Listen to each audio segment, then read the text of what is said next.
ہاں، بھائی نے سوال پوچھا ہے مرحوم ماں باپ کی نمازوں کا فدیے کا کیا طریقہ ہے۔ یہ بہت اہم سوال ہے، اس کو اچھی طرح سے جواب کو سمجھیں۔ لوگ کیا کرتے ہیں، والدین میں سے کسی کا انتقال ہو گیا تو ان کی ساری زندگی کی نمازیں کاؤنٹ کرتے ہیں کہ کون کون سی نمازیں انہوں نے نہیں پڑھی ہیں۔ پھر علماء کرام سے رابطہ کرتے ہیں کہ حضرت میرے والد کے ذمے مثال کے طور پر 3000 نمازیں تھیں، تو کیا شرعی طور پر ان کا فدیہ مجھ پہ دینا لازم ہے؟ مفتی صاحب جواب میں کہتے ہیں کہ اگر انہوں نے وصیت نہیں کی اور وراثت نہیں چھوڑی تو پھر آپ پر شرعاً لازم نہیں ہے۔ پھر بندہ یہ پوچھتا ہے مفتی صاحب سے، اگر میں خوشی خوشی یہ دینا چاہوں تو کیا میرے والدین کو فائدہ ہوگا؟ مفتی صاحب جواب میں کہتے ہیں ہاں، جملہ مکمل کریں، ہوگا۔ پھر جو پوچھنے والا ہے وہ کہتا ہے میرے ذمے لازم تو نہیں ہے، لیکن اگر میں دوں گا تو امید ہے میرے والدین سے عذاب ہٹ جائے۔ پھر اس کے دل میں یہ بات آتی ہے اگر نہیں دیا تو عذاب ہوتا رہے گا۔ تو بتاؤ دنیا میں کون ہے جو ماں باپ کو عذاب میں دیکھنا چاہے؟ اس کا نتیجہ یہ نکلتا ہے کہ عملی طور پر وہ یہی سمجھتا ہے کہ مجھے دینا ہے۔ نہیں آئی سمجھ میں بات؟ اور 4 5 ہزار نمازوں کا فدیہ 4 5 ہزار روپے نہیں ہوتا، جائیدادیں بک جاتی ہیں لوگوں کی۔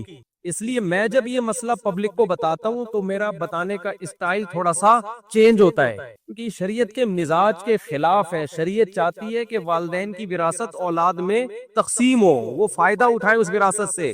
تو اگر یہ حدیث میں حکم ہوتا نا اس طریقے سے کہ ماں باپ مر جائیں تو تم نے ان کی نمازوں کا کفارہ دینا ہے، اگر ہوتا تو پھر تو آپ کے پاس دوسرا آپشن نہیں تھا۔ حدیث میں ایسا کوئی آرڈر ہے نہیں۔ تو اس لیے مسئلہ یہ ہے کہ اگر ماں باپ نے اپنی نمازوں کی وصیت کی ہے تو پھر جتنی جائیداد چھوڑی ہے اس میں 1/3 میں وہ وصیت پوری کی جائے گی، 1/3 میں، کیونکہ ان کو یہ رائٹ تھا کہ زندگی میں 1/3 یعنی 33.3% کی وہ وصیت کر سکتے تھے، وہ تو پھر آپ نے ویسے ہی کرنی ہے۔ لیکن اگر انہوں نے وصیت نہیں کی ہے تو پھر آپ صرف ان کے لیے دعائے مغفرت کریں، اور جو صدقہ خیرات کی ٹوٹی پھوٹی اللہ توفیق دے دے، کسی غریب مسکین کو کھانا کھلا دیا، کسی کو کنواں کھدوا دیا، جو نارملی کرتے ہیں اس سے آگے بڑھنے کی کوشش نہ کریں، اور اپنے اوپر ایک چیز مسلط نہ کریں کہ پتہ نہیں میرے ماں باپ نے نمازیں چھوڑی ہیں تو عذاب میں نہ ہو، بس دعائیں مغفرت کریں، اس سے زیادہ نہیں، کیونکہ شریعت ہمیں تنگی میں نہیں ڈالنا چاہتی۔ تو اب وہ چونکہ ان کی نمازیں گئیں، وہ اب جو ہے نا وہ سزا تو متعین ہے، اب دعائیں مغفرت کے علاوہ آپ کے پاس کوئی آپشن نہیں ہے، تو اب لاکھوں کروڑوں روپے اس میں دینے کی ضرورت نہیں ہے، اور یہ ٹینشن نہ لیں آپ، بس دعائیں مغفرت کریں ان کے لیے۔ سمجھتے ہو کہ نہیں سمجھتے؟ تو ہوتا ہی ہے نا کہ جب پریکٹیکلی کوئی مفتی پبلک میں رہتا ہے تو اس کو پتا ہوتا ہے کہ اس کے سائیڈ ایفیکٹ کیا ہیں۔ تو یہ بہت زیادہ لوگ حرج میں آئیں گے، کیونکہ نمازیں تو آج کل بہت سے لوگ شارٹ کر رہے ہیں۔ کون کون اپنے ماں باپ کی فدیے دیتا رہے گا ساری زندگی بیٹھ کے؟ وہ تو فدیوں میں ہی ساری آدھا ہو جائے گا بیچارہ، اتنی زکاتیں نکالے گا، اتنے فدیے دے گا کہ خود کل لوگوں سے فدیے لے رہا ہوگا۔ تو اس لیے اب آپ کے پاس سوائے توبہ استغفار کے کوئی آپشن نہیں ہے۔ تو اب وہ نمازیں چھوڑ دی، بس توبہ کرو، اللہ معاف کر دے، اللہ سے امید ہے آپ دعائیں جاندار طریقے سے کرو، اللہ سے امید ہے اللہ معاف کر دے گا، اور نارملی جو صدقہ خیرات ایصال ثواب کے لیے کر سکتے ہو وہ کرو۔ قضاء عمری کی نماز، اس زمانے میں بعض مذہبی اسکالرز نے یہ کہنا شروع کر دیا ہے کہ قضاء عمری لازم نہیں ہے، ہر گناہ توبہ سے معاف ہو جاتا ہے، تو نماز اگر قضا ہو گئی، جان کر کسی نے قضا کر دی تو اب توبہ سے معاف ہو جائے گی۔ اور وہ یہ دلیل دیتے ہیں کہ بھائی ہمارے پاس کوئی حدیث ایسی نہیں ہے جس میں پتا چلتا ہو کہ نمازیں جب ہزاروں لاکھوں آپ کے ذمے ہوں تو قضا پڑھنا بھی ضروری ہے، ایسی ہمارے علم میں کوئی حدیث نہیں ہے۔ یہ ان لوگوں کا دعویٰ ہے اور ان کی دلیل ہے جو کہتے ہیں کہ قضاء عمری لازم نہیں ہے، لیکن پوری امت کا اجماع رہا ہے ماضی میں کہ جب بھی آپ کے ذمے نماز قضا ہوگی آپ پر توبہ بھی لازم ہے اور نماز کی قضا لوٹانا بھی لازم۔ امام احمد ابن حنبل اس کے قائل ہیں کہ اگر آپ نے جان کے نماز قضا کر دی تو صرف توبہ کرنی پڑے گی، قضا نہیں کرنی پڑے گی، لیکن اس کی وجہ یہ نہیں ہے کہ قضا لازم نہیں ہے۔ وہ کہتے ہیں جب جان کے نماز قضا کر دی تو آپ اسلام سے ہی خارج ہو گئے، کافر ہو گئے، نکاح بھی ٹوٹ گیا۔ تو جب کافر سے مسلمان ہو گئے تو جس کافر نے نمازیں چھوڑی ہیں اس پہ نمازیں تھوڑی لازم ہوتی ہیں۔ تو وہ جو قول ہے نا کہ نماز جان کر قضا کی تو قضا لازم نہیں ہے، وہ ایک الگ قول کی بیس پہ ہے. وہ قول یہ کہ نماز جان کے چھوڑ دینے والا کافر ہے، تو ہم تو اس کو کافر نہیں سمجھتے، ورنہ 2-4 آدمی رہ جائیں گے جنت پہ جانے کے لیے. کیا خیال ہے بھائی؟ اور سارا دن تجدید نکاح ہی ہوتا رہے گا. آج فلاں نماز چھوڑ گئی، چل بھی دوبارہ نکاح پڑا، فلاں نماز چھوڑ گئی دوبارہ نکاح پڑا. مہر دے دے کے آدھا ہو جائے گا کہ نہیں ہو جائے گا؟ تو اس لیے ہم تو جمہور کے قول کو لیتے ہیں، امام ابو حنیفہ کے، امام شافعی کے، امام مالک کے قول کو لیتے ہیں کہ نماز جان کر قضا کر دینے سے کافر ہونے کے قریب تو ہو جاتا ہے لیکن کافر نہیں ہوتا. تو جب آپ اس قول کو لیتے ہیں تو پھر اس قول میں تو یہ ہے کہ جب آپ نے جان کے نماز چھوڑی تو آپ مسلمان ہی ہیں. اب جب آپ دوبارہ توبہ کریں گے تو توبہ بھی کرنی پڑے گی اور نمازیں لوٹانی بھی پڑیں گی. تو جو لوگ یہ دلیل دیتے ہیں نا کہ اس کی کیا دلیل ہے کہ اتنے سالوں کی نمازیں قضا پڑھانی پڑیں گی، قضا لوٹانی پڑیں گی، آپ ان سے پوچھا کرو کہ اس کی کیا دلیل ہے کہ نہیں لوٹانی پڑیں گی. دلیل ہمیشہ اس سے پوچھی جاتی ہے جو دعویٰ کرتا ہے. دیکھو نبی صلی اللہ علیہ وسلم نے فرمایا البینۃ علی المدعی، صحیح حدیث ہے یہ، والیمین علی من انکر. دلیل ہمیشہ اس کے ذمے ہے جو دعویٰ کرے، اور جو دعوے کا انکار کرے اس سے صرف قسم لی جائے گی، اس سے دلیل نہیں پوچھی جائے گی. میں مثال سے بات سمجھاتا ہوں، آپ لوگ کا دماغ حاضر ہے کہ نہیں ہے؟ مثال سے سمجھاتا ہوں. آپ کا نام کیا ہے؟ امیر حمزہ صاحب. میں نے کورٹ میں کیس کیا کہ امیر حمزہ نے مجھ سے 2 لاکھ روپے لے کے کھا گیا ہے، دے نہیں رہا. امیر حمزہ 2 لاکھ روپے لے کے مجھ سے کھا گیا، دے نہیں رہا. میں ان کو کورٹ میں گھسیٹ کے لے گیا. کورٹ نے پوچھا امیر حمزہ کیا تو نے مفتی صاحب سے 2 لاکھ روپے لیے؟ امیر حمزہ کہے گا کہ میں نے نہیں لیے. میں نے جج صاحب سے کہا جج صاحب اس سے پوچھو اس کے پاس کیا دلیل ہے کہ میں نے اس کو 2 لاکھ روپے نہیں دیے، اس کے پاس کیا دلیل ہے، گواہ پیش کرے کہ اس نے مجھ سے 2 لاکھ روپے نہیں لیے. جج نے اس سے پوچھنا شروع کر دیا بتا بھائی تیرے پاس کیا دلیل ہے کہ تو نے نہیں لیے. تو جج کو دماغی علاج کی ضرورت ہے یا نہیں ہے؟ ویسے تو ججوں کو ہوتی، استغفر اللہ، یعنی جج کو دماغی علاج کی ضرورت ہے یا نہیں ہے؟ اس سے پوچھ رہا ہے کہ تیرے پاس کیا دلیل ہے کہ تو نے نہیں لیے. ابے نہیں لینے کی دلیل نہیں ہوتی، دلیل اس پہ ہوتی ہے دیے. جج مجھ سے پوچھے گا تمہارے پاس کیا دلیل ہے کہ تم نے دیے، تم گواہ لے کر آؤ. میں کہوں میں جب دے رہا تھا میرے پاس گواہ تھوڑی تھے، اس کے بولو گواہ لے کر آئے کہ اس نے نہیں لیے. ابے نہیں لینے پہ دلائل نہیں ہوتے، دلائل اس پہ ہوتے ہیں کہ میں نے دیے.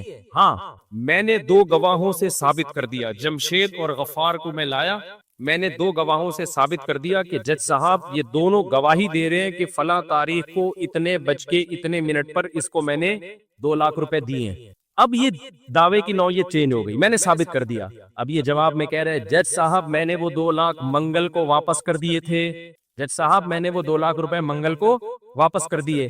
اب جج مجھ سے پوچھ رہا ہے تمہارے پاس کیا دلیل ہے کہ واپس نہیں کیے؟ اب یہ الٹا سوال ہو جائے گا. اب جج اس سے پوچھے گا کہ تم نے منگل کو واپس کیے، تمہارے پاس کیا دلیل ہے کہ تم نے واپس کیے؟ تم گواہ لے کر آؤ. اب مدعی کون بن گیا؟ یہ.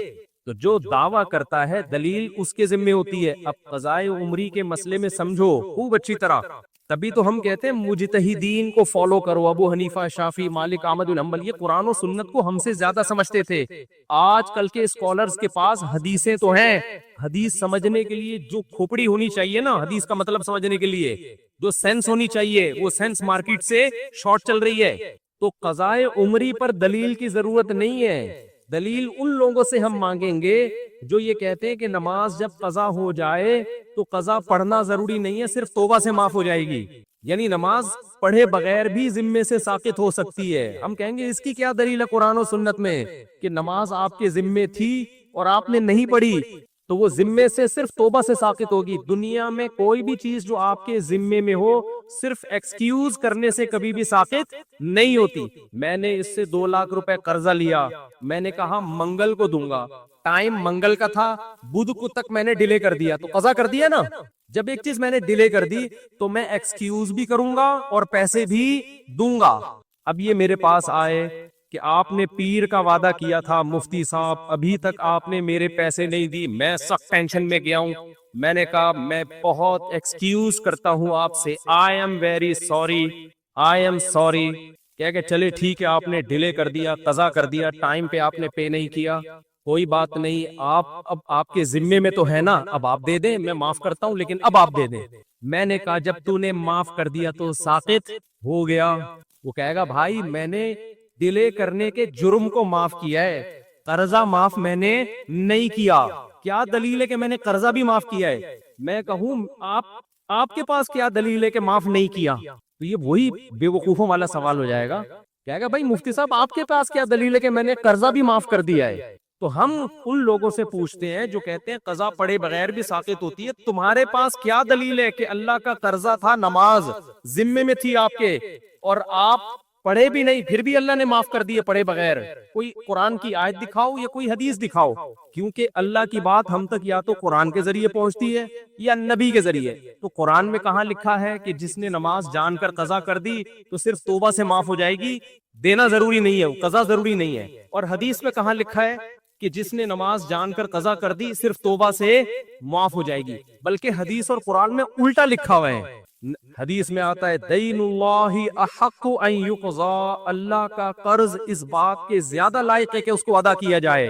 نبی سے جب بھی نماز قضا ہوئی ہے، چاہے جان کر ہوئی ہو، آپ ظاہر ہے جان کے ویسے نماز قضا نہیں کریں گے، لیکن جنگ میں آپ سے نماز قضا ہوئی، غزوہ خندق میں 4 نمازیں قضا ہوئی ہیں، تیروں کی برسات تھی، آپ نماز پڑھ نہیں پائے تھے، اور اس وقت اللہ نے سفر میں نماز کیسے پڑھی جائے یہ طریقہ بھی نہیں بتایا تھا کہ جنگ میں کیسے نماز پڑھی جائے.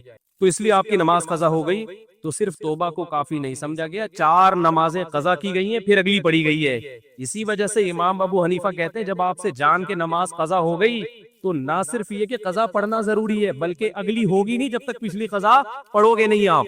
ہاں جب نمازیں بہت زیادہ ہو جائیں تو پھر ترتیب ساقط ہو جاتی ہے. اچھا یہ لوگ ایک دلیل اور دیتے ہیں، بھائی جب اتنی ساری نمازیں آپ کے ذمے آ گئیں، 10 سال کی نمازیں، 20 سال کی نمازیں، تو ان کے وہ صرف توبہ سے معاف ہوں گی، قضا پڑھنا ضروری نہیں ہے.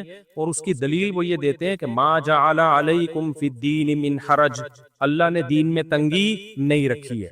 20 سال کی نمازیں پڑھنا ٹینشن کا کام ہے یا نہیں ہے؟ تو اللہ تو کہہ رہا ہے دین میں ٹینشن نہیں ہے. اس کا جواب یہ میرے بھائی کہ ہم اگر یہ کہہ رہے ہوتے نا 10 سال کی نمازیں ایک دن میں کمپلیٹ کر لے پھر ٹینشن ہوتی.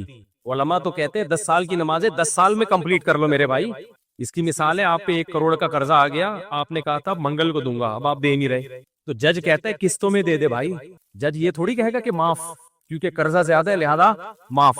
جج کہے گا جتنی گنجائش ہے سورس آف انکم دکھاؤ اور اپنے ایکسپینسز دکھاؤ، اتنا بچ رہا ہے نا، یہ جو بچ رہا ہے نا یہ منتھلی ماہانہ کر کے دے دو. پوری دنیا میں لا یہی ہے کہ قسطیں باندھی جاتی ہے، معاف نہیں کیا جاتا.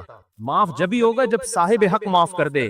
تو جب اللہ کہہ دے کہ میں نے نماز ساقط کر دی ہے تو ہم کہیں گے بھائی نماز ساقط ہو گئی ہے، لیکن اب تک کی رپورٹ کے مطابق اللہ نے ایسا کچھ کہا نہیں ہے، نہ اللہ نے کہا ہے نہ اللہ کے نبی نے کہا. تو حرج جب ہوتا جب علماء یہ کہتے کہ ایک ہی دن میں ساری نمازیں پڑھی جائیں گی. ایک دن میں نہیں، 10 سال کی نمازیں آپ کتنے دن میں پڑھے؟ 10 سال میں پڑھے، ہر نماز کے ساتھ ایک قضا کرنے. سمجھتے ہو کہ نہیں سمجھتے ہو؟ چلو بھائی اگلا سوال. اچھا میرے ہاتھ میں گزارش ہے کہ ایک بندے کو بیماری کی وجہ سے ختنہ کرانے سے روکا گیا تو اس کی کمائی کا کیا حکم ہے؟ آئیں بھائی، ختنے کا کمائی سے کوئی تعلق نہیں ہے. ایک آدمی نے ختنے کی، ایک قریبی دوست کو دعوت میں نہیں بلا سکا. ایک آدمی نے ختنے کی، قریبی دوست کو دعوت میں نہیں بلا، وہ ناراض ہو گیا تو وہ گیا ہمارے حضرت کے کسی استاذ یا والد صاحب کے پاس. ہمارے حضرت مصر شریف صاحب کے والد جو تھے نا بڑے خوش مزاج تھے، تو جا کے کہنے لگا اس نے ختنے کی دعوت کی، مجھے بھی نہیں بلایا. حضرت کے والد نے فرمایا اتنی سی بوٹی تھی کس کس کو کھلاتا میرے بھائی؟ اتنی سی بوٹی تھی کس کس کو کھلاتا؟ شکر کر نہیں بڑھائی. جی شادی کے لیے دعا. اچھا میرے بھائی جس کے ذمہ قضا نمازیں ہوں اور رکاوٹ نہ کر سکتا ہو کتنے دن میں، تو کتنے دن ادا کرے؟ تو بھائی روزانہ 1 دن کی کم از کم نماز قضا کرے. فجر کے ساتھ فجر پڑھ لے، ظہر کے ساتھ ظہر پڑھ لے. اس طرح کیا جنازے کے بعد شامل ہونے والے افراد کو کھانا کھلانا لازم ہے، بریانی وغیرہ؟ دیکھو ایک تو میت کے نام پہ کھانا ہوتا ہے، وہ تو ٹھیک نہیں ہے، لیکن بعض دفعہ یہ ہوتا ہے کہ رشتہ دار دور سے آتے ہیں تو بھوک کا ٹائم ہوتا ہے، وہ جنازہ دفنا کے آتے ہیں، ان کا پیٹ کمر سے چپکا ہوا ہوتا ہے، تو ان کو کھانا کھلانے میں کوئی حرج نہیں. اگر ان کو بھی نہیں کھلائیں گے تو 2-4 جنازے اور لیٹے ہوئے ہوں گے، کیونکہ ہم خود بھوکتے ہوئے ہیں. ہمارے ایک ریلیٹیو کا انتقال ہوا، ہم گئے کراچی سے ملیر لانڈھی، وہ بھوک سے حالت خراب ہوئی ہوئی تھی، دفنا کے آئے ہیں تو بھائی خود لگنے لگا کہ اب اگلا نمبر کس کا ہے؟ ہمارا ہے. تو کسی پڑوسی نے کھانا لگا دیا، ہم نے کہا اس کو اتنی دعائیں دی کہ اللہ تیرا بھلا کرے. تو ایسی ضرورت میں اگر کوئی کھانا کھلا رہا ہے تو میت کے اہل کھانا نہ کھلائیں، کیونکہ حدیث میں ہے کہ خود ان کو کھلاؤ، یہ غم میں ہے.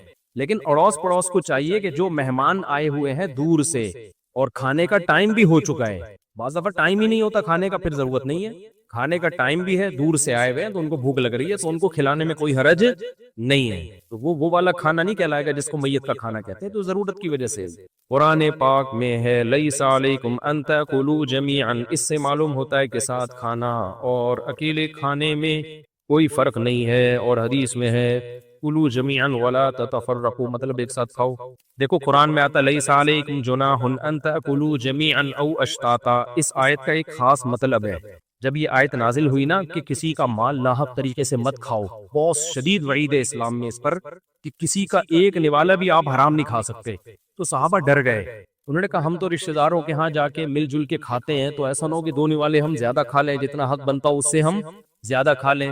تو گھروں میں جا کے انسان بے تکلف ہو کے کھاتا ہے اپنے چچا خالہ پھوپھی ماموں کے گھر نا. تو قرآن نے خوف کو ختم کر دیا کہ نہیں بھائی یہ تو تمہارے ریلیٹو ہیں، ان کے گھر جا کے کھانے میں کوئی حرج نہیں ہے، وہاں کوئی نوالے گنتا تھوڑی ہے. تو لیس علیکم جناح ان تاکلوا جمیعا او اشتاتا، انڈیویجولی بھی کھا سکتے ہو انفرادی طور پر، اور مل جل کے بھی کھا سکتے ہو. اس میں کوئی دو نوالے زیادہ کھا لیے کسی نے کم، اس سے کوئی فرق نہیں پڑتا. تو یہ تو ایک مسئلہ بیان کیا گیا کہ جائز ہے. باقی حدیث میں ترغیب ہے کہ اکٹھے کھانا یہ زیادہ بہتر ہے، اس سے برکت ہوتی ہے، محبت بڑھتی ہے. انگریزوں میں کیا ہو گیا ہے، محبت مارکیٹ سے شارٹ. ہر آدمی اخپل طریقے سے بس انڈیویجولی بیٹھ کے کہیں کھا رہا ہوگا. گھروں میں بھی اب دیکھو پہلے دسترخوان لگتا تھا، سب مل کے کھاتے تھے. اب کیا ہوتا ہے کچن سے سب نے اپنے سالن نکالا، کوئی ادھر صوفے کے نیچے گھسا ہوا ہے، کوئی بیڈ کے نیچے گھسا ہوا ہے، کوئی کچن میں گھسا ہوا ہے، ہر آدمی اپنے طریقے سے. تو اس سے محبتیں کیا ہوتی ہیں، ختم ہوتی ہیں. تو یہ غلط طریقہ ہے نا. باقی جائز یہ بھی ہے، سب طرح سے جائز ہے. کھانے کو فوکس کرو، طریقے کو فوکس مت کرو. جمعے کے دن والدین کی قبر پر جانا، کیا جمعہ کے دن والدین میں سے کسی کی قبر کی زیارت کی کوئی خاص فضیلت ہے؟ ارسلان صاحب راولپنڈی سے. نہیں جناب، لوگ آج کل جمعے کے دن یا عید کے دن قبرستان جا رہے ہوتے ہیں، اس کی کوئی حیثیت نہیں ہے. کسی بھی دن جب چاہیں آپ قبرستان چلے جائیں، اپنے والدین یا بزرگوں کی قبر پہ بھی جا سکتے ہیں، ان کے لیے دعا کریں وہاں جا کے. اور قبرستان جانا چاہیے، حدیث میں آتا ہے زورها فإنها تذکر الآخرہ، قبرستان کی زیارت کیا کرو، اس سے آخرت کی یاد تازہ ہوتی ہے. لیکن اس کے لیے دن متعین نہیں ہے. جمعے کو اس نیت سے جانا کہ اس دن ثواب زیادہ ملے گا، تو یہ پھر بدعت ہے. آپ کو پتہ ہے گوگل سب کچھ نکال کے دے دیتا ہے. میرا ارادہ ہے صبح گوگل جاؤں. بولو بھائی اب تک تو ہم بیٹھ کے لکھا کرتے تھے، آپ ڈائریکٹلی اب بتا دو ہمیں. ایک سوال ہر مسلمان مرد کی آواز ہے جو اب تک گوگل نے بتائی نہیں ہے، وہ ہے بیوی کو قابو کرنے کا طریقہ. تو یہاں گوگل کا ہیڈ آفس ہے، پوری دنیا سے گوگل میں لوگوں کی کچی سے پکڑا ہوا ہے. تو آپ کائنڈلی ایک نیوز کی شکل میں گوگل کے پاس ہیں، انہیں بھائی تحقیقات ہو گئی ہیں، ذرا کائنڈلی اس پہ بھی تھوڑی سی ریسرچ کر کے گوگل پہ ڈالو اور مجھے لنک دے دو سب سے پہلے، تاکہ میں شیئر کروں آپ کے ساتھ. خیر یہ تو ویسے ہی بات تھی. دیکھو ٹیکنالوجی کی اس وقت جو دنیا ہے وہ سائنس اور ٹیکنالوجی کی جو ترقی ہے اس کی عروج پر پہنچی ہوئی ہے. قرآن مجید چونکہ ایک ایسی کتاب ہے جو قیامت تک کے لیے ہدایت ہے. یہ میری آواز میں ڈبل ہو گیا ہے میرے پاس، اگر اس میں سیٹنگ ہو سکتی ہے تو کر دیں. میں جب بول رہا ہوں نا تو میری آواز پھر ٹکرا کے واپس آ جائے.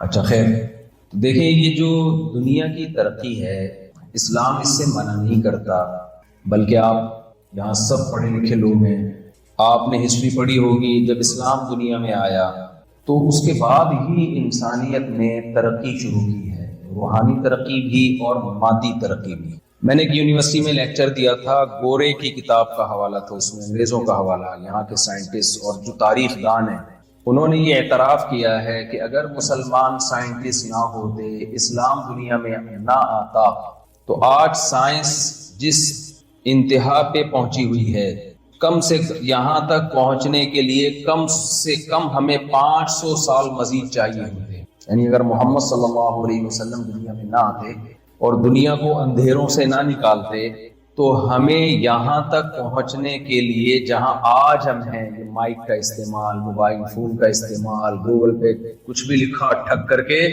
سامنے آ گیا. کچھ بھی کرو بھائی گوگل کرو، ہے نا، گوگل کرو بھائی. میں بھی آ رہا تھا لاس اینجلس سے، راستے میں 5 منٹ کی کوئی ویڈیو بنا دی ہم نے کہ بھائی میں جا رہا ہوں، آپ لوگ بیان میں پہنچے. اتنی وائرل ہو گئی، تھوڑی دیر میں ہی کہاں سے کہاں پہنچ گئی. تو ماہرین یہ کہتے ہیں، جنہوں نے تجزیہ کیا ہے، جن کی ریسرچ ہے، کہ اگر محمد صلی اللہ علیہ وسلم دنیا میں نہ آتے تو یہ سب کچھ 500 سال کے بعد شاید ہو جاتا. پھر بھی یقین نہیں ہے، اگر ہوتا بھی تو کم از کم آج نہ ہوتا. کب ہوتا؟ 500 سال کے بعد جا کے ہوتا. ہم ابھی گھوڑے اور گدھوں پہ ہی گھوم رہے ہوتے. میں جو یہاں بیان کرنے آتا تو میں ابھی اونٹ پہ بیٹھ کے کراچی سے نکلا ہوتا، اور ہو سکتا ہے ابھی ہم نے شاید کوئٹہ بھی کراس نہ کیا ہوتا، ابھی چل ہی رہے ہوتے، اور ابن بطوطہ کی طرح پیدل نکلتے، اونٹوں پہ سوار ہوتے. یہ گراؤنڈ ریئلٹی ہے کہ اسلام کی وجہ سے دنیا مائل ہوئی ہے ایجوکیشن کی طرف، تعلیم کی طرف. کل ریئر ایڈمرل تھے پاکستان نیوی کے ریٹائرڈ، ان سے گپ شپ ہو رہی تھی. میں نے کہا آپ مجھے بتائیں، ہم یہ سنتے آئے ہیں کہ ایڈمرل کا لفظ نیوی نے مسلمان نیوی سے لیا ہے، مسلم نیوی سے، امیر البحر سے. تو انہوں نے کئی ساری ٹرمز کے بارے میں بتایا کہ بہت ساری ٹرمز ایسی ہیں فوج میں جو مسلمانوں سے لی گئی ہیں اور انگلش میں اس کو کنورٹ کیا گیا ہے. ہمارے ہاں بہت سے لوگ جو ایجوکیٹڈ لوگ ہیں، پڑھے لکھے لوگ ہیں، آپ جیسے ماشاءاللہ، وہ یہ سمجھتے ہیں کہ اسلام پسماندگی کا درس دیتا ہے، ہمیں پیچھے کو لے کے جا رہا ہے. لوگ کہتے ہیں مولانا لوگ ہمیں پیچھے دھکیل رہے ہیں، دنیا کہاں جا رہی ہے اور ہم کہاں جا رہے ہیں. بجائے آگے جانے کے بجائے مذہب ہمیں پیچھے لے کے جا رہا ہے، پہاڑوں پتھروں کے دور میں لے کے جا رہا ہے. نکلو اس جہالت سے جو صدیوں سے چلی آ رہی ہے. کیا مذہب، کیا خدا، کیا نماز، کیا روزہ. او بھائی دنیا بہت آگے چلی گئی. گوگل کہاں چلا گیا آپ دیکھو، فیس بک کہاں پہنچ گیا ہے. لوگ آسمان میں سیارے بھیج رہے ہیں. اکثر فیس بک پہ نا جو ریلز چلتی ہیں اس میں آپ نے دیکھا ہوگا ایک کہ ویڈیو آتی ہے کہ امریکہ کے جو سائنسدان ہیں وہ ایک راکٹ بھیج رہے ہیں، سیارہ بھیج رہے ہیں خلا. نیچے آ گیا رشیا کے سائنٹسٹ، نیچے ہمارے کسی مولانا صاحب کی تقریر آئے گی، 2 فٹ اسٹیج پہ اچھل رہے ہوں گے، او فلانا کافر، فلانا ایسا، فلانا ایسا. پھر نیچے آئے گا کوئی فرانس کا سائنٹسٹ کسی لیب میں بیٹھ کے کوئی ریسرچ کر رہا ہے، تحقیق کر رہا ہے اور بتا رہا ہے بھائی ایسا یہ ہونے والا ہے، یہ ویکسین ایجاد ہونے والی ہے، یہ بیماری کا خاتمہ ہو جائے گا. پھر نیچے آپ جاؤ گے تو ملتان کے کوئی خطیب آئے گا. فیس بک اور میڈیا نے تو سب کھچڑی پکا دی نا، ایک ہی جگہ سب کو جمع کر دیا. تو لوگوں میں مذہب کا امیج یہ بنتا ہے کہ یار یہ دنیا کیا کر رہی ہے اور یہ مولانا لوگ کیا کر رہے ہیں، یہ پتہ نہیں کدھر کو لے کے جا رہے ہیں. تو مذہب کا، اسلام کا جو تصور، جو کانسیپٹ دماغ میں آتا ہے وہ یہ آتا ہے پسماندگی کی طرف. ہمیں پیچھے دھکیل رہا ہے مذہب، آگے لے جانے کے بجائے ہمیں کہاں لے کے جا رہا ہے؟ پیچھے. ہم مذہب پہ رہتے ہوئے آگے نہیں جا سکتے. یہ ایک وسوسہ دل میں پیدا ہوتا ہے. تو یہ بات خوب اچھی طرح سمجھ لیں. دیکھو آج کل لبرل، یہاں مجھے بتایا گیا سیکولر اور لبرل لوگوں کا ہب ہے یہ جگہ، سین فرانسسکو اور لاس اینجلس. دنیا کا سب سے زیادہ سیکولر طبقہ یہاں رہتا ہے. اچھا، یہاں کے سیکولرز میں اور ہمارے سیکولرز، دیسی جو سیکولرز ہیں نا، ان میں بڑا فرق ہے. یہاں میں نے دیکھا سیکولر واقعی سیکولر ہے، اتنی آزادی ہے. ہمارے جو دیسی سیکولر ہے نا وہ سیکولر ہے نہیں. حالانکہ دیسی چیز، ہر چیز اچھی ہوتی ہے، لیکن نظریات میں دیسی چیزیں اچھی نہیں چل رہی مارکیٹ میں.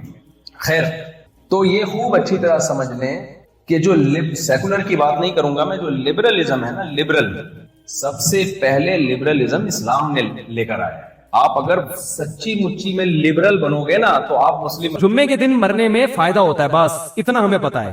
جمعے کے دن مرنے والے شخص کو لوگ کہتے ہیں اسے قبر میں حساب نہیں ہوتا. بھائی سب سے پہلے اعمال ہیں، یہ سب چیزیں فضائل میں آتی ہیں کہ جمعے کے دن مرنے کی فضیلت ہے بس. باقی یہ نہیں کہ وہ چوری بھی کی، زنا بھی کیا اور ماں باپ کو بھی ستاتا رہا تو صرف جمعے کو مرنے سے سب کچھ صاف ہو جائے گا. ایسا قرآن و سنت سے ہمیں پتا نہیں چلتا.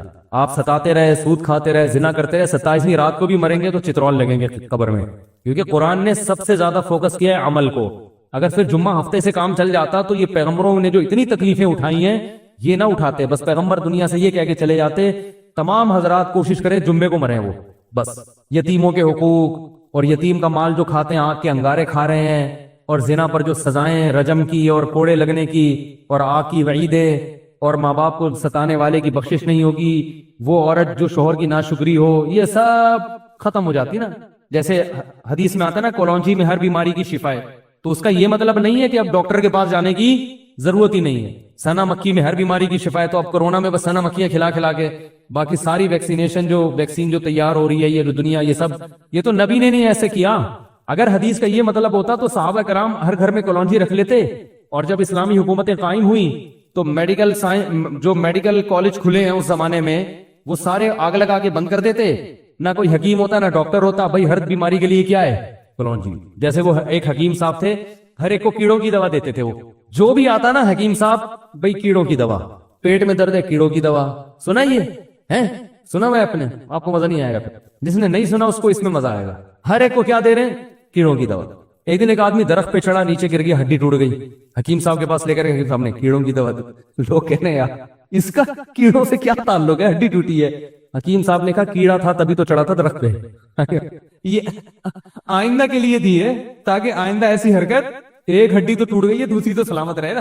صحیح. تو ہمارے یہاں بھی لوگ کیا کر رہے ہیں, ہر چیز میں بھائی کلونجی, ہر چیز میں بس سنا مکھی دے دو, بس شہد دے دو. حدیث کا یہ مطلب نہیں ہے. حدیث کا مطلب ہے کلونجی میں شفا ہے. کیسے ہے, کتنی مقدار میں کھانی ہے, کس وقت کھانی ہے, کس نے کھانی ہے, یہ تفصیل تو میڈیکل سائنس بتائے گی. حدیث میں ایک اشارہ دے دیا بھائی اس میں دوائیت کا عنصر ہے. بس ہمارا ایمان ہے اللہ کے نبی پر کہ کلونجی میں ہر بیماری سے اللہ نے شفا رکھی ہے. کیسے رکھی ہے میڈیکل سائنس بتائے گی. آپ صحیح ہے نا, یہ مولانا صاحب نہیں بتائیں گے آپ کو. یہ کون بتائے گا, شہد میں اللہ نے شفا رکھ دی ہے. کیسے رکھی ہے, کس مقدار میں رکھی ہے, کس وقت کھانا ہے, یہ میڈیکل سائنس بتائے گی. یہ مولانا بولو بھائی نہیں بتائیں گے آپ کو. صحیح ہے نا. تو اب ہر ایک کو کیڑوں کی دوا نہ دیا کریں, ٹھیک ہے. اور کیا بات کیا چل رہی تھی, ہاں تو جمعے کے دن مرنے میں فائدہ ہوتا ہے, بس اتنا ہمیں پتا ہے. پورا ہی بخشا جاتا ہے ایسا نہیں ہے بھائی. اللہ بخش دے تو الگ بات ہے. جیسے آپ کو ہارٹ اٹیک ہو چکا ہے, اب آپ صرف کلونجی کے چند دانے چبا دو گے تو اٹیک نہیں ہوگا, ایسا نہیں ہے بھائی. اب تو وہ دوائیں بھی کھانی پڑیں گی. اور آپ نے 15 سال جو میرے مشورے پہ 2 پراٹھے صبح کھائے ہیں دیسی گھی کے, یا دیسی گھی کے نہیں, وہ جو ہوٹل کے, تو وہ بھی اثر کریں گے اب 15 سال کے بعد, ٹھیک ہے نا. تو یہ سب کچھ ہوگا. تو اس لیے کلونجی بھی کھائیں. اور پہلی بات تو یہ کہ ان تمام بڑی بڑی چیزوں سے احتیاط کریں. تو اسی طرح اصل چیز ہے گناہ. دیکھو زہر کلونجی میں شفا ہے, لیکن آپ نے کہا میں ایک چٹکی کلونجی کی بھی لوں گا, ایک چٹکی زہر کی بھی کھاؤں گا, کیونکہ زہر سے جو بیماری آئے گی کلونجی سے شفا مل جائے گی. یہ دلیل صحیح ہوگی. تو اسی طرح بھائی کلونجی میں شفا ہے, بشرطے کہ زہر سے بچے, نقصان دہ چیزیں نہ کھائے, پھر شفا ہے. تو اسی طرح یاد رکھو جمعے کے دن مغفرت ہو جاتی ہے مرنے والے کی, بشرطے کہ جو زہر آخرت کے عذاب کا ذریعہ بنتا ہے نا, یتیموں کا مال کھانا, والدین کے حقوق ادا نہ کرنا, اس زہر سے بچے. تو پھر جو چھوٹی موٹی جراثیم ہے نا وہ جمعے سے کیا ہو جائیں گے, وہ معاف ہو جائیں گے. تو صغیرہ گناہ, چھوٹے موٹے جو گناہ ہوتے ہیں وہ لیلۃ القدر میں مرنے سے بھی معاف ہو جاتے ہیں, جمعے میں مرنے سے بھی معاف ہوتے ہیں. جمعے میں مرنے سے تھوڑے والے جراثیم لیلۃ القدر میں تھوڑے اور اسٹرانگ جراثیم مر جاتے ہیں. لیکن یہ جو آپ جائیدادیں کھا کے بیٹھے ہوئے ہو بہنوں کی وراثت کے, حج فرض ہوا وہ نہیں ادا کیا آپ نے, ماں باپ کو ستایا, یہ اتنے بڑے بڑے جراثیم ہیں, یہ لیلۃ القدر کا اسپرے ان پہ کام بولو بھائی نہیں کرتا. اس کے لیے اللہ نے قرآن میں جو توبہ کا طریقہ بتایا ہے اور حقوق العباد ہے تو وہ واپس کرنے پڑیں گے, وہی طریقہ ہے. بعض لوگ بہت غلوف کرتے ہیں, جو بھی لیلۃ القدر میں مر گیا بس وہ ڈائریکٹ جنت میں, ایسا نہیں ہے. اور یاد رکھو جو کبیرہ گناہ کا مرتکب ہو کھلے عام, تو شریعت نے اس کو فیور کرنے کی اجازت نہیں دی ہے. دیکھو خودکشی کرنے والے کا نماز جنازہ پڑھنا جائز ہے, پوری امت کا اجماع ہے, لیکن نبی نے نہیں پڑھا, نبی نے نہیں پڑھا. حالانکہ آپ تو رحمت للعالمین تھے نا, آپ سے زیادہ کسی کو ترس آیا ہوگا خودکشی کرنے والے پر, لیکن آپ نے نہیں پڑھا, بائیکاٹ کیا. کیوں؟ لوگ اس جرم کو ہلکا نہ سمجھے. تو ہم ایک جانب تو دیکھ رہے ہوتے ہیں کہ ترس کھانا ہے, دوسری یہ نہیں دیکھ رہے ہوتے کہ ترس کھانے سے معاشرے میں یہ جرم کیا ہو رہا ہے, پروموٹ. تبھی الحمدللہ میں کبھی خودکشی کرنے والے کی حمایت نہیں کرتا, نہ کبھی اس پہ ترس کھاتا ہوں. میرے پاس آتا ہے نا وہ بیچارے حالات سے تنگ آ کے کھمبے سے لٹک گیا, مار دیا, ہائے ہائے ہائے بیچارے. میں نے کہا اتنا مظلوم نہیں تھا. اگر اتنا نیک ہوتا تو قبر میں چترون لگ رہے ہوتے اس کے. ارے سب سے پہلے تو اللہ کو ترس آتا نا اس کے اوپر. حدیث میں آتا ہے جو خودکشی کرتا ہے برزخ میں وہی عذاب اس کو قیامت تک دیا جائے گا. یہ جو ابھی بالی ووڈ کے ایکٹر نے خودکشی کی ہے نا رسا لٹکا کے, تو حدیث کے مطابق آپ اس کی لاش کو جلائیں یا نہ جلائیں, قبر میں دفنائیں, جو بھی کام کرتے ہیں, ہمارے نبی نے ہمیں یہ بتایا ہے کہ قیامت کا عذاب بعد میں, قیامت تک یہ اسی طرح اپنے آپ کو پھندے سے لٹکا کے مارتا رہے گا. اللہ اس میں جان ڈالیں گے. برزخی زندگی میں ہوتا ہے یہ کام, باڈی کو نہیں پتا چلتا. اس پر ایک پورا بیان میرا تفصیل سے ہو چکا ہے. برزخ میں اللہ اس کی روح کو جسم دیں گے, اسی طرح اللہ کہیں گے لٹکو, مارو اپنے آپ کو, تڑپے گا, مرے گا, پھر پھندا لٹکے گا. حدیث میں آتا ہے جس نے پہاڑ سے گرا کے اپنے آپ کو مارا تو قیامت تک اللہ اس کے لیے پہاڑ قائم کرتے رہیں گے, وہ اس پہ گرا کے اپنے آپ کو مارتا رہے گا, مرے گا, پھر اللہ زندہ کریں گے, پہاڑ پہ چڑھائیں گے, پھر گرائیں گے اس کو, قیامت تک یہ عذاب ہوتا رہے گا. تو خودکشی کرنے والے پہ کبھی ترس نہ کھایا کریں, یہ جرم ہے, اور پاکستانی قانون کے حساب سے بھی جرم ہے. خودکشی کرنے والا اگر بچ جائے اس کے خلاف FIR کٹوائی جا سکتی ہے, اریسٹ ہو جائے گا فوراً. بہت سی خواتین سوسائڈ کرتی ہیں شوہر کے سسرال کے حالات سے تنگ آ کے. حالات تو ہوتے ہیں سسرال کے بڑے بڑے خراب بھی ہوتے ہیں, آپ کو خودکشی کرنے کی اجازت, بولو بھائی نہیں. تو میاں آتے ہیں میرے پاس, کہتے ہیں میری بیگم دھمکی دے رہی ہے خودکشی کرنے کی. میں نے کہا ریکارڈ کرو بیگم کی دھمکی, FIR کٹوا کے اندر کر دو اس کو, سیدھی سی بات. اور کیا مذاق ہے کیا؟ اگر یہ پی لے زہر تو شوہر کا تو بیچارہ چوڑے میں آ گیا, اس لیے کہ پھر یہ بتانا کتنا مشکل ہوگا کہ اس نے نہیں مارا خود مری ہے. پھر اگر مر گئی تو پھر وہ ایک نئی ٹینشن کھڑی کہ اس نے اتنا ٹارچر کیا ہوگا کہ بیچاری نے اپنے آپ کو مار لیا. تو کوئی بھی غم ہو آپ کو اپنے آپ کو قتل کرنے کی اجازت نہیں ہے. شوہر اتنا بڑا ظالم ہے, طلاق لو بھائی, اس سے خلا مانگو, گھر سے بھاگ جاؤ. اگر ظالم ہو ایسا نہ کو بھاگ جائے بلا وجہ, کوئی اتنا ٹارچر کر رہا ہے تو بھاگنے کا آپشن ہے آپ کے پاس, گھر سے بھاگ جائیں, آپ کہیں بھی جا کے پناہ لے لیں.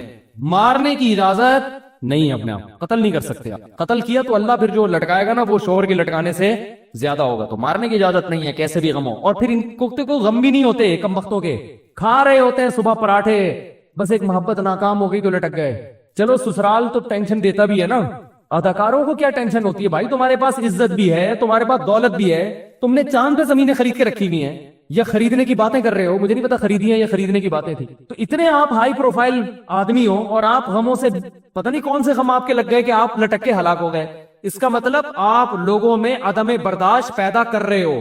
نہیں آ رہی بات سمجھ میں؟ آپ لوگوں کو بزبان حال لٹکنے کی ترغیب دے رہے ہو, یا آپ نے جرم کیا ہے, اس لیے یہ آپ کی روح امن میں رہے, شانتی میں رہے, یہ بالکل ضرورت نہیں ہے. صرف آپ اتنا بول سکتے ہو بھائی کہ جو ہے نا یہ ہمیں افسوس ہوا کہ لٹک گئے, لیکن اچھا کام محترم نے نہیں کیا, اور اس سے لوگوں کے حوصلوں کو کیا کیا ہے, پست کیا ہے, نوجوانوں کو لٹکنے کی ترغیب دی ہے, غلط کیا. اگر یہ دوبارہ زندہ ہو کے آ جائے FIR کٹوا کے ہم تھانے میں بند کرائیں گے. اگر انڈیا کے لوگ اس طرح کے کمنٹس کریں نا تو ہم سلوٹ کریں ان کو, بالکل صحیح. انڈیا کے اداکاروں کو چاہیے, جتنے بالی ووڈ کے دوسرے ایکٹرز ہیں ان کو چاہیے کہ اس ایکٹر نے جب خودکشی کی ہے تو آپ کمنٹ میں یہ لکھیں کہ یہ اچھا کام نہیں کیا, کوئی اتنی بڑی ٹینشن نہیں تھی کہ جس پہ لٹکا جاتا, ہر ٹینشن کا حل بولو نا موجود ہے, اچھا کام نہیں کیا. اور اگر یہ محترم زندہ ہو کے دوبارہ آ گئے تو پولیس کو بتا کے فوراً کیا کرنا ہے ہم نے, کیونکہ جرم ایک تو اپنے آپ کو ہلاک کیا, آپ بھی تو ایک انسان ہو نا, تو انسانیت کے ناطے آپ پر لازم تھا کہ اپنی زندگی کی حفاظت کرتے. دوسرا, آپ نے لاکھوں لوگوں کو ترغیب دی ہے لٹکنے کی, کیونکہ اب آپ جتنے مرضی بیانات دیتے رہے خودکشی کے خلاف, نوجوان جو یہ لٹکتا ہوا منظر دیکھیں گے ان کے پاس ایک راستہ دکھا دیا آپ نے کہ یار اتنا بڑا آدمی جب لٹک سکتا ہے تو میرا غم تو اس سے بھی زیادہ ہے, اس کا غم میرے غم جیسا نہیں ہے. یہ اس کے پاس تو پیسہ بھی تھا اور شہرت بھی تھی اور جوانی بھی تھی, بیماری بھی نہیں تھی, سب کچھ تھا. میں تو بے روزگاری سے تنگ آیا ہوا ہوں, میرا تو ٹماٹر کا ٹھیلا بھی آج کل نہیں لگ رہا کوئی خرید رہا. میری تو اس کی تو گرل فرینڈ بھاگ گئی تھی, میری تو سچی مچی کی بیوی بھاگی ہوئی ہے. تو اس سے بڑے جس کو غم ہوں گے وہ کہے گا ہم تو آسانی سے لٹک سکتے ہیں. تو یہ ترغیب جرم کی دی کہ نہیں دی؟ اس لیے اللہ خودکشی کرنے والے پر ترس نہیں کھاتے, اللہ نے اس کے لیے اصول الگ بنایا ہے. تو اسی طرح خودکشی کرنے والے کا جنازہ مسلمان اگر ہو تو پڑھا جائے گا, مگر علاقے کے جو معزز لوگ ہوتے ہیں شریعت کا حکم ہے کہ وہ اس جنازے کا بائیکاٹ کریں. اسی طرح کوئی بڑا گناہ گار ہو, کھلے عام ہو, چھپ کے گناہ کرنے والے کا تو حکم ہے شریعت میں پردہ ڈالو, چھپاؤ, کیسے ہی بڑھاؤ. کھلے عام جرم کر رہا ہے تو پھر اسلام میں حکم یہ ہے کہ اس کو جنت میں پہنچانے کی کوشش بولو مت. کھلے عام زانی ہے, ڈاکو ہے, لاکھوں لوگوں کی جان لے لی اور مر گیا 27ویں رات کو, اب آپ کہہ رہے ہیں جنت میں جائے گا. یہ اس کا مطلب آپ لوگوں کے جذبات سے کھیل رہے ہیں. آپ یہ نہ کہیں کہ جہنم میں جائے گا, کیونکہ یہ تو اللہ ہی کو پتا ہے کہاں جائے گا, لیکن کم از کم یہ بھی نہ کہیں کہ جنت میں جائے. اگر برے الفاظ سے یاد نہیں کریں تو اچھے الفاظ سے بھی یاد نہ کریں. سمجھ رہے ہو کہ نہیں سمجھ رہے؟ وہ گورباچوف تھا نا جس نے افغانیوں کا خون کیا تھا, 16 لاکھ افغانی قتل کر دیے تھے اس نے رشیا کی جنگ میں. ارے جب روس افغانستان کی جنگ ہوئی ہے تو 16 لاکھ افغانیوں کا, یہ تو آن دا ریکارڈ ہے, باقی لاکھوں اس کے علاوہ ہیں جن کا کوئی ریکارڈ ہی نہیں ہے. افغانستان کو کھنڈر بنا دیا. تو ایک صاحب گورباچوف پہ ترس کھا رہے تھے کہ اللہ کرے مسلمان ہو جائے, قیامت کے دن میں اس کی بخشش کرواؤں گا. تو ایک پٹھان بیٹھا ہوا تھا, اس نے کہا گورباچوف ملے تو صحیح قیامت کے دن دیکھتا ہوں. واقعی صحیح کہہ رہا تھا.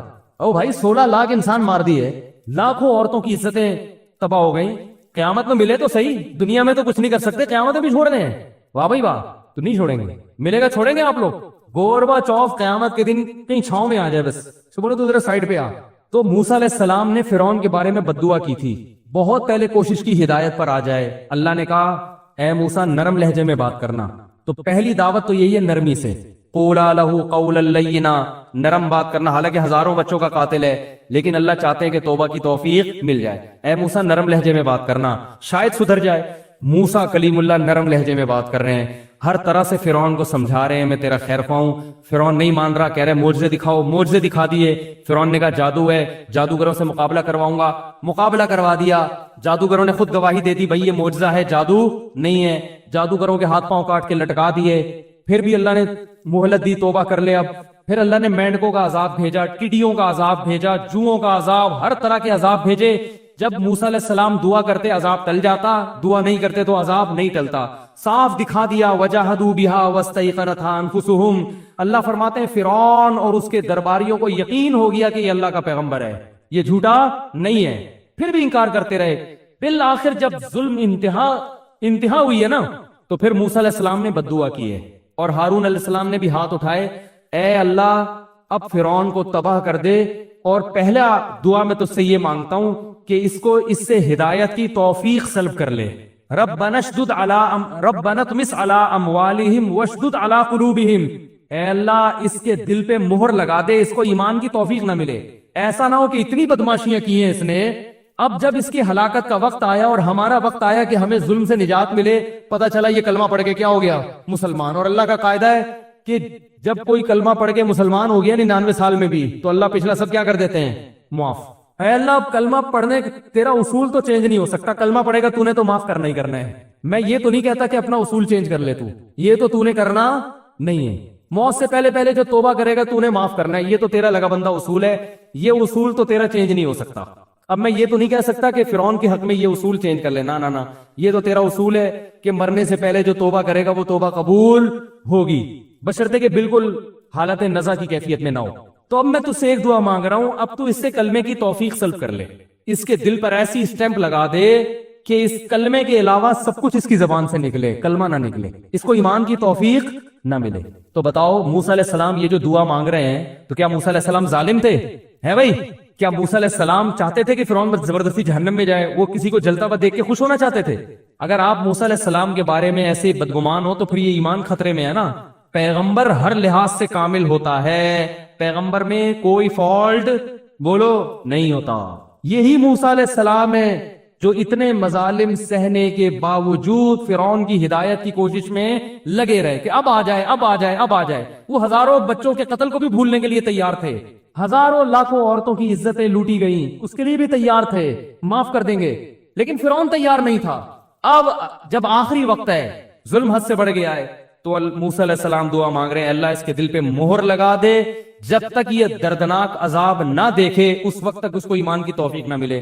کیونکہ جب عذاب دیکھے گا تو ایمان لانے سے فائدہ نہیں ہوگا، یہ اللہ کا اٹل فیصلہ ہے. عذاب دیکھنے کے بعد ایمان قبول نہیں. اللہ نے کیا فرمایا؟ اجیبت دعوتکما، اے موسیٰ اور ہارون تم دونوں کی دعا میں نے قبول کر لیے. اب فرعون پر کوئی نصیحت اثر نہیں کرے گی، اب میں اس کو ایمان لانے ہی نہیں دوں گا.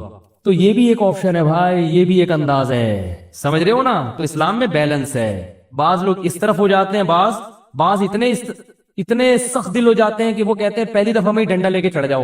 وہ مولانا طارق جمیل صاحب اگر کسی حاکم سے ملنے جا رہے ہیں تو اس پہ بھی اعتراض کہ علماء تو حکومت کے پاس نہیں جاتے تھے، وہ موسیٰ علیہ السلام تو فرعون جیسے ظالم کے پاس گئے ہیں، تو مولانا طارق جمیل صاحب وزیر اعظم کے پاس نہیں جا سکتے. تو ایک طرف غلو ہو جاتا ہے اور بعض دفعہ دوسری طرف غلو ہو جاتا ہے. اتنے میٹھے بن جاتے ہیں کہ ایک آدمی ظلم کر رہا ہے تو بددعا کرنے کو بھی حرام کہتے ہیں کہ نہ، اور کوشش کرتے ہیں لیلۃ القدر میں مروا کے اس کو کہاں بھیجیں؟ جنت میں بھیجیں. لیلۃ القدر میں مرا جنت میں جائے گا، لیلۃ القدر میں مرا جنت میں جائے گا. او بھائی یہ جنت میں چلا گیا تو ان ہزاروں لوگ جو ہے نا ان پہ ترس کھاؤ. تو موسیٰ علیہ السلام فرعون سے دشمنی نہیں تھی، اپنی قوم سے محبت تھی. فرعون سے دشمنی میں نہیں بددعا کر رہے تھے فرعون کے خلاف، اپنی قوم سے محبت میں غیرت کی وجہ سے دعا کر رہے تھے کہ اللہ یہ جنت میں چلا گیا تو میری قوم کے جو جذبات ہے نا، جو ہزاروں صدیوں سے یہ ظلم کر رہا ہے، ہمارے جذبات کو ٹھیس پہنچے گی. ہم بھی تو تیرے بندے، کچھ ہمارا بھی خیال کر لے. ہم چاہتے ہیں کہ لٹکے کم وقت دیے. تو یہ بھی غیرت ہوتی ہے بھائی. نہیں آ رہی سمجھ میں تو جیسے چل رہے ہو ویسے ہی چلو. میں بار بار کہتا ہوں اگر میری باتیں سمجھ میں نہیں آ رہی تو جیسے چل رہے ہیں جس اسٹائل سے، اسی اسٹائل کی سپیڈ اور بڑھا دے پھر، ٹھیک ہے؟ سپیڈ اور بڑھا دے. اللہ سمجھنے کی توفیق عطا فرمائے. بیلنس رہنا چاہیے. یہ اسٹائل بھی ہے تو وہ والا اسٹائل بھی. دونوں ہیں نبی کے پاس بھی یہ دونوں طریقے تھے. آپ نے بد دعائیں بھی کی ہیں. فتح مکہ کے دن آپ نے اعلان کیا سب کو معاف کر دو. ابن خطل ایک بڑا ظالم تھا, وہ بیت اللہ کا غلاف پکڑ کے پناہ مانگ رہا تھا. آپ نے فرمایا ابن خطل کو جہاں پاؤ قتل کر دو. لوگوں نے کہا وہ تو بیت اللہ کے خلاف پڑا, فرمایا وہیں اڑا دو اس کی گردن. یہ بھی ہے, نہیں آ رہی سمجھ میں. نبی صلی اللہ علیہ وسلم نے کافر کو پکڑا, دشمن تھا, جنگ میں آیا ہوا تھا, جنگ میں گرفتار ہوا, حکم دیا اس کو قتل کر دو. اس نے کہا میری 6 بیٹیاں مجھ پہ ترس کھائیں, میری 6 بیٹیاں, ان کا کوئی پرسان حال نہیں ہے. آپ نے ترس کھایا, چھوڑ دیا. یہ نبی کا جمال ہے. غیر مسلموں جو اس وقت کے غیر مسلم تھے نا, بڑے سخت تھے. نہیں بس مارنا, بیٹیاں تیری ہیں ہماری تھوڑی ہیں, کوئی بات نہیں, کسی کی بھی ہیں تو انسان نا. اور باپ چاہے کافر ہو, بیٹیوں کے لیے تو بہرحال خیر خواہ ہوتا ہے نا. تو اتنا بڑا مجرم تھا وہ, اس کے قتل کا فیصلہ ہو چکا, لیکن اللہ نے کہ نبی نے 6 بیٹیوں کا جب اس نے واسطہ دیا تو آپ نے کیا کر دیا, معاف کر دیا. یہ صفت رحمت ہے نبی کی, رحمت للعالمین. دوبارہ کم بخت سازشیں کرتا ہوا پکڑا گیا ہے بھائی, اس کو یہ نبی کی رحمت ہضم نہیں, دوبارہ پکڑا گیا. آپ نے پھر دیکھا بھائی تو ہم نے تجھے معاف کیا تھا, تجھ پہ رحم کیا تھا, اور تو پھر ہمارے خلاف سازشیں کر رہا ہے. آپ نے حکم دیا گردن اڑا دو. اس نے پھر کہا میری 6 بیٹی ہیں, آپ نے فرمایا اڑا دو. یہ نبی کی کیا ہے, سیاست. نہیں آ رہی بات. پھر آپ نے فرمایا لا یلدغ المؤمن من جوہر مرتین, مومن کو ایک سوراخ سے 2 دفعہ ڈسا نہیں جا سکتا. اگر ہم نے پھر چھوڑ دیا, یہ کہیں گے یہ مومن تو بڑے بیوقوف ہوتے ہیں, ان 2 آنسو بہاؤ ترس کھا جاتے ہیں. یہ بھائی تجھے خود اپنی بیٹیوں کا خیال نہیں ہے, تو اب بھی سوال پیدا ہوتا ہے بیٹیاں تو یتیم ہو گئی نا, تو بھائی پہلے اپنے لوگوں کو تو یتیم ہونے سے بچاؤ. اگر اس کو چھوڑ دیا تو ہمارے بندے مارتا رہے گا, تو یہ ان کی بیٹیاں کسی کی بیٹیاں نہیں ہے کیا؟ ہم تیری بیٹیوں کا خیال کریں, اپنی بیٹیوں کا خیال کریں. تو یہ ہے بیلنس جو آج مارکیٹ میں کیا چل رہا ہے. رحم دل ہوں گے تو کتوں پہ کے خلاف میرا بیان, میں نے کتوں کے خلاف بیان کیا, تو جو رحم دل لوگ ہیں ان کو یہ کہہ رہے ہیں یار کتوں کو مارنے کا حکم دے رہے, توبہ توبہ استغفر اللہ. کتوں پہ ترس آنا شروع ہو گیا, اور سخت دل بنتے ہیں تو اتنے کہ ماشاءاللہ وہ کتے لوگوں کو کاٹ رہے ہیں, ان لوگوں پہ ترس. 2 مرغیاں ہماری لے گئے, مفتی صاحب پہ ترس, اور وہی زیادہ انڈے دیا کرتی تھیں. آپ کیا, آپ کو کیسے پتا چلا؟ جب مرغیاں شارٹ ہوئی ہیں تو انڈوں کی تعداد میں غیر معمولی کمی آئی ہے, اور لوگوں کو کاٹ رہے ہیں, پاگل ہو رہے ہیں. کتے کا پتا تھوڑی ہوتا ہے بعض دفعہ کہ پاگل ہے کہ نہیں ہے, یہ تو کتوں کو ہی پتا ہوتا ہے کہ بھائی یہ پاگل ہے یا نہیں, تو کتا ہی ٹریس کر کے بتا سکتا ہے کہ یہ پاگل ہے اور کتنا ہے. تو عجیب حساب ہے یار, کتوں کو قتل کرنے کا ہم نے حکم دیا کہ MC والوں کو چاہیے ان کو ماریں, تو اس پہ ترس آ رہا ہے کہ کتوں کو تو اسلام نے حکم دیا کہ پانی پلاؤ ان کو. ایک طرف اتنے رحم دل اور سخت دلی اتنی ہے کہ وہ کتے لوگوں کو کاٹ رہے ہیں, بائکوں والے ٹکرا کے گر رہے ہیں, ان کی ہڈیاں ٹوٹ رہی ہیں, ان بائکوں والوں پہ ترس نہیں. یہ ہے تو اسلام معتدل چیز مذہب ہے, وہ اعتدال سکھاتا ہے. اللہ سمجھنے کی عمل کی توفیق عطا فرمائے. بہت زیادہ ہو گیا بس.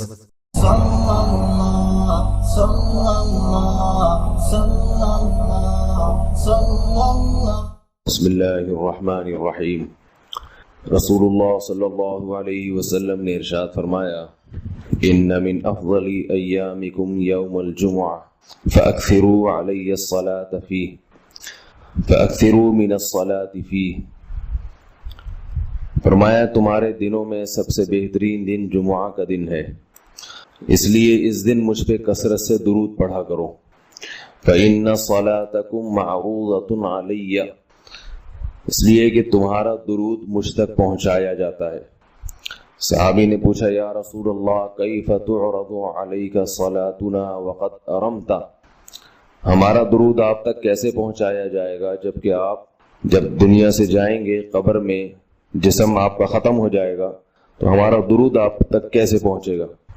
تو آپ صلی اللہ علیہ وسلم نے فرمایا ان اللہ حرم علی الارض اجساد الانبیاء, اللہ تعالیٰ نے پیغمبروں کے جسموں پر زمین پر پیغمبروں کے جسموں کو حرام کر دیا. زمین کسی پیغمبر کے جسم کو کبھی ختم نہیں کرتی. تو یہ بھی امت کا اجماعی عقیدہ ہے کہ جتنے بھی انبیاء ہیں ان کے جسم بالکل سلامت رہتے ہیں. شہداء میں تو یہ بہت زیادہ مشاہدہ ہوتا ہے, بہت سارے شہداء کے جسم سلامت رہتے ہیں.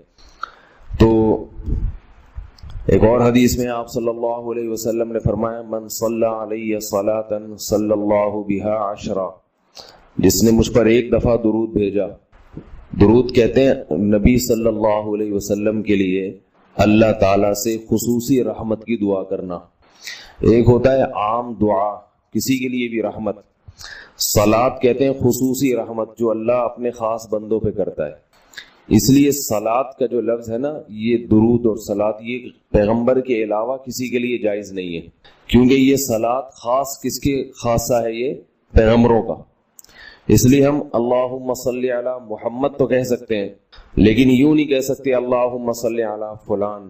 تو وہ صلی جو ہے نا، صلاۃ، یہ خاص قسم کی رحمتیں ہوتی ہیں جو اللہ پیغمبروں پر بھیجتے ہیں.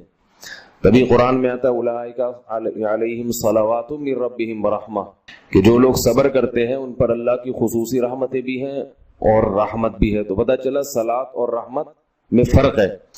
صلاۃ اعلیٰ قسم کی رحمتوں کو کہتے ہیں. تو آپ صلی اللہ علیہ وسلم نے فرمایا جس نے میرے لیے ایک مرتبہ رحمت کی دعا کی، درود شریف پڑھا میرے لیے، تو اللہ اس پر 10 رحمتیں بھیجتے ہیں. اور جمعہ کے دن زیادہ فضیلت ہے درود شریف پڑھنے کی. البتہ یہ جو جمعہ کے دن میں حدیث مشہور ہے کہ 80 سال کے گناہ معاف ہوتے ہیں جمعہ کے دن درود پڑھنے سے، یہ حدیث سند کے لحاظ سے کمزور ہے. لیکن یہ جو میں نے حدیث پڑھی کہ جمعے کا دن سب سے بہتر دن ہے، فَأَكْثِرُوا عَلَيَّ مِنَ الصَّلَاةِ فِيهِ، لہذا اس دن مجھ پہ کثرت سے درود پڑھا کرو، یہ بالکل صحیح حدیث ہے. تو جمعہ کے دن درود شریف کی اضافی فضیلت ہے. آج چونکہ جمعہ کا دن ہے تو اس لیے میں نے کہا کہ اس بارے میں تھوڑی سی بات کروں. ایک اور حدیث میں آتا ہے رسول اللہ صلی اللہ علیہ وسلم نے فرمایا لا تجعلوا قبری عیدا وصلوا علی فإن صلاتکم تبلغنی حیث کنتم. فرمایا میری قبر کو عیدگاہ نہ بناؤ. جیسے میلوں کی جگہ ہوتی ہے نا، میلے ٹھیلے، عید پہ جب سب لوگ جمع ہو کے خوشیاں مناتے ہیں، تو جیسے مزاروں پہ ہوتا ہے نا، قوالیاں ہو رہی ہیں اور یہ میلے ٹھیلے ہو رہے ہیں آج کل دیکھا ہے. تو پہلے زمانے میں بھی جب کوئی نیک آدمی دنیا سے جاتا تھا تو لوگ اس کی قبر پہ دھرنے مار کے بیٹھ جاتے تھے، اور وہ مجاور اور یہ سب جو ہمارے یہاں ہوتا ہے. تو آپ صلی اللہ علیہ وسلم نے منع کیا کہ میری قبر کے ساتھ یہ کچھ مت کرو، البتہ مجھ پہ درود پڑھا کرو، اور فرمایا کہ تم جہاں سے بھی درود پڑھو گے یہ مجھ تک پہنچے گا. اور حدیث میں رسول اللہ صلی اللہ علیہ وسلم نے فرمایا ما من احد یسلم علی الا رد اللہ علی روحی فارد علیہ، کہ جب بھی کوئی مجھ پر سلام بھیجتا ہے اللہ میری روح کو میرے جسم میں لوٹاتے ہیں اور میں اس کے سلام کا جواب دیتا ہوں. اب یہ کیسے ہوتا ہے؟ چونکہ یہ برزخ کی زندگی میں ہے، لہذا اس کی کیفیات میں اور گہرائی میں جانے کی اجازت نہیں ہے. جیسے اللہ بہتر سمجھتے ہیں یہ ہوتا ہے، اس کی حقیقت کا ہمیں علم پوری طرح نہیں ہے، برزخی زندگی ہے. اور حدیث میں آتا ہے رسول اللہ صلی اللہ علیہ وسلم نے فرمایا کہ رغم انف رجل ذکرت عنده فلم يصلی علی، اس شخص کی ناک خاک آلودہ ہو جائے جس کے سامنے میرا نام لیا جائے، میرا تذکرہ ہو اور وہ مجھ پہ درود نہ پڑے. ایک اور حدیث میں آپ صلی اللہ علیہ وسلم نے فرمایا البخیل من ذکرت عنده فلم يصلی علی، وہ شخص کنجوس ہے، بخیل ہے جس کے سامنے میرا نام آئے اور مجھ پہ درود نہ پڑے. یعنی اتنی بڑی شخصیت اور اتنے بڑے محسن اعظم کا تذکرہ آ رہا ہے اور اس کی زبان سے دعا بھی نہیں نکلتی، تو اس سے بڑا کنجوس دنیا میں کون ہو سکتا ہے. ایک اور حدیث میں آپ صلی اللہ علیہ وسلم نے ایک شخص کو دعا مانگتے ہوئے دیکھا جس نے درود شریف پڑھے بغیر دعا شروع کر دی. تو آپ صلی اللہ علیہ وسلم نے فرمایا اس نے دعا میں جلدی کی ہے. پھر فرمایا تم میں سے جب کسی شخص کو دعا مانگنی ہو تو پہلے اللہ کی حمد و ثنا پڑھے، پھر مجھ پر درود بھیجے. قرآن مجید میں بھی اللہ نے حکم دیا ان اللہ وملائکتہ یصلون علی النبی، کہ اللہ اور اس کے فرشتے، اللہ بھی رحمت بھیجتے ہیں اور فرشتے بھی رحمت کی دعا کرتے ہیں. یا ایھا الذین آمنوا صلوا علیہ وسلموا تسلیما، اے ایمان والو تم بھی محمد صلی اللہ علیہ وسلم پر درود بھیجا کرو اور سلام بھیجا کرو. درود اور سلام میں فرق یہ ہے کہ درود اللہ کی رحمت اور سلامت کہتے ہیں کہ ہر برائی سے، ہر مشکل سے، ہر مصیبت سے بچائیں. تو کمال جب ہی ہوتا ہے جب اللہ ہر شر سے بچا لیں اور اضافی رحمتیں بھی بھیجیں. تو علماء نے درود شریف کی حکمتوں میں لکھا ہے کہ درود شریف جو اللہ نے ہمیں پڑھنے کا حکم دیا، اس کی بنیادی وجہ تو سب کو معلوم ہے کہ سب سے زیادہ احسانات اس کائنات میں اللہ کے بعد کس کے ہیں؟ محمد صلی اللہ علیہ وسلم. تو آپ صلی اللہ علیہ وسلم کے احسانات سب سے زیادہ ہیں انسانیت پر. انسان کو انسان آپ صلی اللہ علیہ وسلم نے بنایا، اور اہل اسلام تو سب سے زیادہ ان احسانات کے تلے دبے ہوئے. تو ہم کوئی بھی عبادت اگر کر رہے ہیں، دعا بھی اگر مانگ رہے ہیں، تو یہ بھی کس کی وجہ سے توفیق مل رہی ہے؟ نبی صلی اللہ علیہ وسلم، کیونکہ آپ صلی اللہ علیہ وسلم نے ہی یہ ساری چیزیں سکھائی ہیں. تو ہر کام میں حکم یہ ہے کہ بھائی جس کا احسان ہے، جس کی وجہ سے تمہیں یہ رہنمائی ملی، پہلے اس کا بھی تو کچھ خیال کرو، اس کا بھی جو ہے نا اللہ سے اس کے لیے دعا مانگو تاکہ تمہاری طرف سے بھی کچھ شکر ہو. دوسری بات علماء نے لکھی ہے کہ اس میں حکمت یہ ہے کہ درود شریف پڑھنے سے توحید کا عقیدہ مضبوط ہوتا ہے. وہ توحید درود شریف نبی سے دعا نہیں ہے بلکہ اللہ سے دعا ہے. کس کے لیے؟ نبی کے لیے. تو پتہ یہ چلا کہ نبی پر بھی اللہ کی رحمتیں ہوں گی. اور دعا کون مانگ رہا ہے؟ ہم مانگ رہے ہیں. تو اس میں نبی سے مانگنے کا